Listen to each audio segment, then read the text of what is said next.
नमस्ते, मैं हूं आपके साथ शिवांगी पारिक। आप भारत की वीआईपी कल्चर से अनजान नहीं हैं।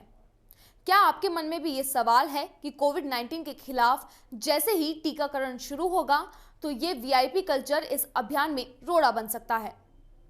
क्या ऐसा संभव नहीं है कि जुगाड़ और पहुंच वाले मिजाज रखने वाले देश में वैक्सीन जरूरतमंदों तक पहुंचाने से पहले उन लोगों तक पहुंचे जिनके पास में ताकत व दौलत ज्यादा है? आइए आपको बताते हैं कि कोरोना से जूझते देश में वैक्सीनेशन कार्यक्रम पर किस तरह वीआईपी कल्चर का छाया पड़ सकता है। कुछ देशों में वैक्सीन को मान्यता दी जाने के बाद टीकाकरण अभियान शुरू हो चुका है। माना जा रहा है कि भारत में अगले साल की शुरुआत से ही 3 या कम से कम एक वैक्सीन को मंजूरी मिल जाएगी और टीकाकरण अभियान शुरू होगा। लेकिन जरा सोचकर देखिए कि जिस देश में लोग गाड़ियों पर लाल पीली बत्ती से भले ही छूट हो, लेकिन चेयरमैन, विधायक, पूर्व विधायक या फिर फला पार्टी के फला पदाधिकारियों जैसे स्टिकर चिपका कर घूमते हैं, उस देश में वैक्सीन क्या जुगाड़ से वीआईपी लोगों तक नहीं पहुंचेगी? अगर राज्य सरकारों के दावे की माने तो अभी तो अधिकांश राज्य के कही जा रही है कि टीकाकरण से पहले फेज में वैक्सीन हेल्थ केयर या फ्रंटलाइन वर्कर या फिर प्रायोरिटी ग्रुप को दी जाएगी। इस बारे में हाल में आपको विस्तार से राज्यवार ब्यूरो देकर बताया गया था कि जिस राज्य में किस तरीके से टीकाकरण की प्लानिंग की जा रही है। उदाहरण के तौर पर छत्तीसगढ़ के रायपुर में पदस्थ एक अफसर ने साफ शब्दों में कहा कि वैक्सीनेशन के पहले फेज में वीआईपी कल्चर सिंधे से नहीं लग सकेगा। दिल्ली या छत्तीसगढ़ की बात कही है। कई राज्यों में प्रायोरिटी ग्रुप के लिए डेटा कलेक्शन हो रहा है और इससे पहले फेज में इन्हें वैक्सीन दी जाएगी। उन लोगों की संख्या के साथ ही चिन्हित किया जा रहा है। दूसरी तरफ हैदराबाद में पदस्थ एक अधिकारी ने यह दावा किया है कि वैक्सीनेशन के तमाम डोज सरकारी संरक्षण में रहेंगे और इलेक्ट्रॉनिक रूप से इनका डेटा मेंटेन होगा। इसलिए वीआईपी इस व्यवस्था से नाजायज लाभ नहीं ले सकेंगे। इसकी आशंका कम हो जाएगी। हालांकि इकोनॉमिक टाइम्स की बात करते हुए एक अफसर ने यह अंदेशा जरूर जाहिर किया है कि वीआईपी सीधे वैक्सीन निर्माता कंपनी तक पहुंच सकता है।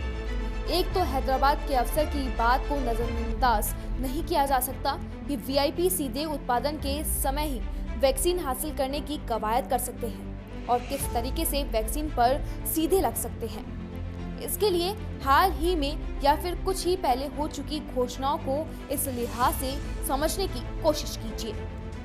हरियाणा सरकार के केंद्र को चिट्ठी लिखकर ये कहा कि टीकाकरण शुरू हो तब विधायकों, सांसदों और अन्य जनप्रतिनिधियों को प्रायोरिटी ग्रुप में शामिल कर पहले वैक्सीन दी जाने की व्यवस्था की जाए।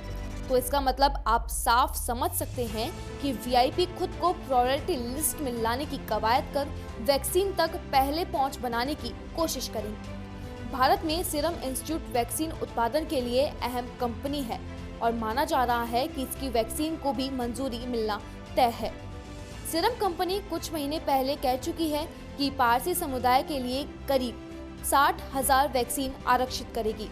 इसका मतलब साफ है कि वैक्सीन उत्पादन सरकारी गाइडलाइनों के दायरे में खुद को पूरी तरीके से न रखते हुए अपने खुद के उत्पादन को अपनी मर्जी से किसी को न बेचने या फिर न देने के लिए बाध्य नजर नहीं आ रही। इंटरनेशनल मीडिया की माने तो सीरम इंस्टीट्यूट के CIO आदर पूनावाला ने कहा कि उनके पास में स्वास्थ्य मंत्री से लेकर कुछ प्रधानमंत्रियों और भूले बिसरे दोस्तों तक के फोन वैक्सीन को लेकर आ चुके हैं।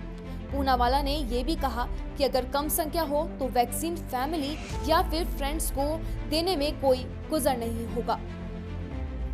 ये भी ध्यान रखने वाली बात है कि कोरोना के कहर के वक्त इस तरीके की खबरें भी आती रही है कि कई वीआईपी लोगों ने ऑक्सीजन सिलेंडर और ICU बुक करवाए और आम लोगों को अस्पताल में जगह और इलाज के लिए या तो इंतजार करना पड़ा या फिर भटकना पड़ा।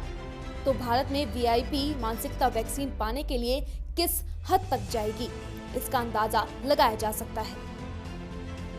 विशेषज्ञ तो ये भी भाप रहे हैं कि सप्लाई से ज्यादा डिमांड हो तो वैक्सीन की काला बाजारी भी होगी। जरा आंकड़े देखिए, अगर 50 से ज्यादा उम्र वाले लोगों को सबसे पहले वैक्सीन देने की नीति बनाई गई तो 529 लोकसभा सांसद में से कम 384 तो इस दायरे में आ ही जाते हैं। इस तरह राज्यसभा के 218 में से 199 सांसद इस लिस्ट में है।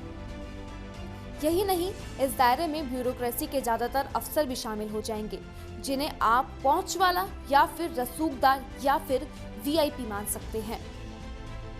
इसके बाद समस्या ये होगी कि इस एज ब्रैकेट में आने वाले वीआईपी क्या अपने परिवारों के लिए भी वैक्सीनेशन सुरक्षित करने की कोशिश नहीं करेंगे? क्या इस दायरे में आने वाले प्रभावशालियों के बीच ही वैक्सीनेशन को लेकर आपसी रेस नहीं होगी? इसके बीच में कुछ जानकारों का कहना है कि सिक्के का दूसरा पहलू ये भी है कि कुछ लोग इंतजार करना चाहेंगे यह पक्का होने का कि वैक्सीनेशन सुरक्षित है, वो इसके बाद ही वैक्सीन लेना चाहिए।